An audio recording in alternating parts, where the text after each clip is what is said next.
Good morning students. आज हम लोग पीरियडिक टेबल पढ़ेंगे और ये जानेंगे कि इसको पढ़ते कैसे हैं और इसको याद कैसे रखते हैं और ये हमारे लिए कैसे यूज़फुल है केमिस्ट्री में और फिजिक्स वगैरह सब जितने भी साइंस के सब्जेक्ट हैं। तो सबसे पहले देखते हैं कि इसमें इसको कितने भागों में बांटा गया है, क्या है, कैसा है। सबसे पहले देखते हैं इसमें वर्ग और आवर्त। तो वर्ग किसको कहते हैं? जब भी हम लोग आवर्त सारणी में ऊपर से नीचे की ओर आते हैं तो उसको बोला जाता है वर्ग। जैसे अगर वर्ग के अकॉर्डिंग अगर हम लोग पढ़ें तो कैसे पढ़ेंगे? तो ये होगा hydrogen, lithium, sodium, potassium, rubidium, caesium और फ्रांसियम, कुछ इस तरह से। अब आवर्त की बात करेंगे तो जब हम लोग आवर्त सारणी में इस डायरेक्शन में जाते हैं तो उसको आवर्त बोला जाता है।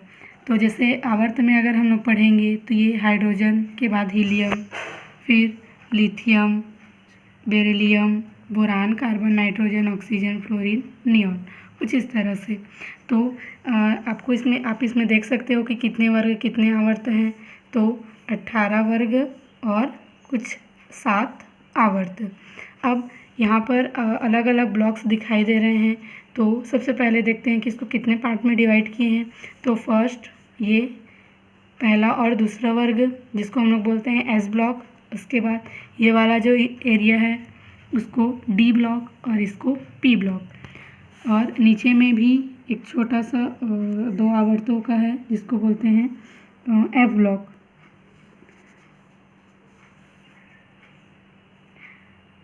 एस ब्लॉक तत्व को आप लोग 11th में कंप्लीट किए हो, पढ़े हो, उसके बारे में है। और अभी 12th में आपका सिलेबस है वो है पी ब्लॉक और डी ब्लॉक का।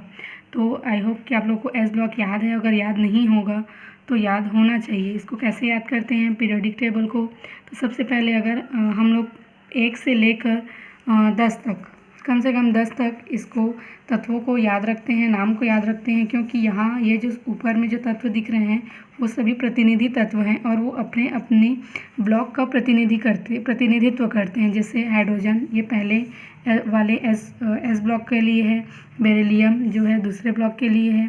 तो इसको याद ऐसे रखा जाता है कि पहले तो 1 से 10 तक आप लोग तत्वों के नाम और उसके परमाणु क्रमांक याद रखो और उसके बाद ऊपर से नीचे उसको याद रखा जाता है। सबसे इम्पॉर्टेंट है एस ब्लॉक, उसके बाद पी ब्लॉक के बहुत सारे तत्व और उसके बाद डी ब्लॉक। तो आज हम लोग एस ब्लॉक के बारे में देखेंगे और कम्प्लीटली तत्वों पूरे पीरियोडिक टेबल में वही रूल फॉलो होगा जो यहाँ पर होगा। सबसे पहले देखते हैं हम लोग, पहला इसमें जो तत्व आता है वो है हाइड्रोजन।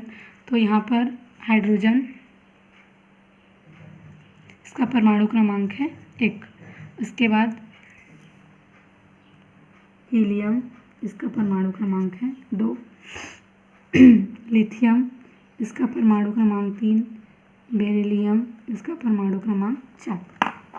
यहाँ देखेंगे तो इसको आपको बिल्कुल इसके नाम से याद रखना है ऐसे, hydrogen, lithium, sodium, potassium, rubidium, caesium, francium. Second वाले को beryllium, magnesium, calcium, strontium, barium और रेडियम, कुछ इस तरह से। अब यहाँ पर इसके गुणों के बारे में अगर हम लोग देखेंगे तो हम लोग को बस एक चीज़ याद रखनी है, नाभिकीय आवेश। तो किसी भी आवर्त में और किसी भी वर्ग में हम लोग जब जाते हैं वर्ग की ओर तो नाभिकीय आवेश क्या होता है उसके ऊपर उसके सारे बाकी गुण डिपेंड होते हैं। तो आप लोग को याद रखना है कि जब भी हम लोग आवर्त सारणी में बाएं से दाएं जाएंगे तो नाभिकीय आवेश कम होगा। ये नाभिकीय आवेश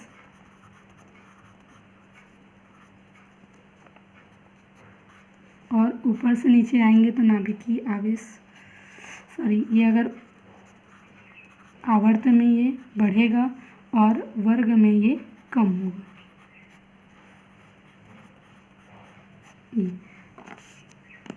अब अगर वर्ग में ये कम होगा और आवर्त में ये बढ़ेगा। अब इसके बाद हम लोग देखते हैं, हम लोग को पता है कि नाभिकीय आवेश के कम या ज़्यादा होने से क्या क्या इफेक्ट पड़ता है। तो नाभिकीय आवेश अगर कम हो जाता है तो परमाणु का आकार वो बढ़ जाता है। परमाणु आकार क्या हो जाएगा? बढ़ जाएगा और आवर्त में क्योंकि आवेश नाभिकीय आवेश बढ़ता है तो इसीलिए उसका आकार जो है वो कम हो जाता है।